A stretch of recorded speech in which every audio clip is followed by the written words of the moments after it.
Hi Gillian, thank you very much for coming and to present at this Public Sector Roundtable meeting.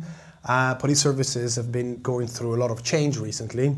Since the new government, a lot of the central government schemes as far as performance management is concerned have been taken away. And also you've had to go through a lot of cuts in terms of spending, in terms of workforce.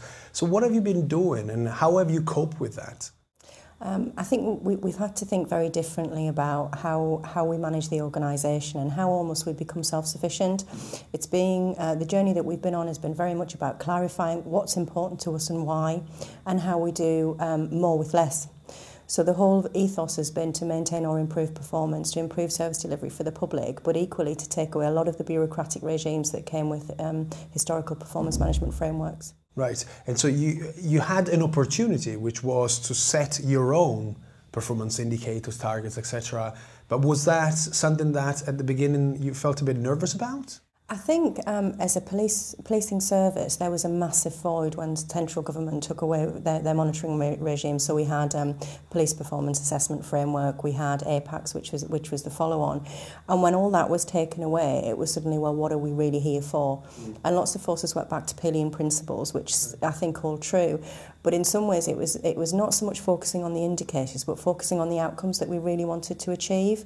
Because we had in excess of 500 to 600 indicators with hundreds of actions in our action plans, and that was just not sustainable anymore. So it's being very clear about what we wanted to do, and then aligning the management regimes and the performance framework to actually support that. So it was basically starting with the outcomes and then developing all the rest.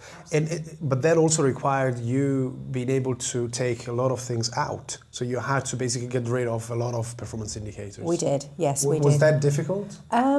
Yes, because in some ways it was a case of we'd almost become slaves to indicators. So what we tended to do in some instances was manage the indicator and forget about the performance. So the numbers looked good, but we didn't truly understand the performance. So there was a real reticence in some areas to get rid of the numbers. I mean, we haven't taken it all away. We still have information and numbers. What we've tried to do is have a performance conversation about the outcome rather than a conversation about the numbers. Yeah. And to be fair, we actually had to bring in an external change agent to kick that process off. Right. It's really difficult when you're actually working with something to change from within. So we did use some external support to help us do that. And last, you told me that you have a strategy map now. What is the role of the strategy map in this? The strategy map, I think where we came from, we used to do our strategic assessment, organisational assessment, business assessment, whatever you want to call it, as annually, and it used to sit on a shelf and gather dust.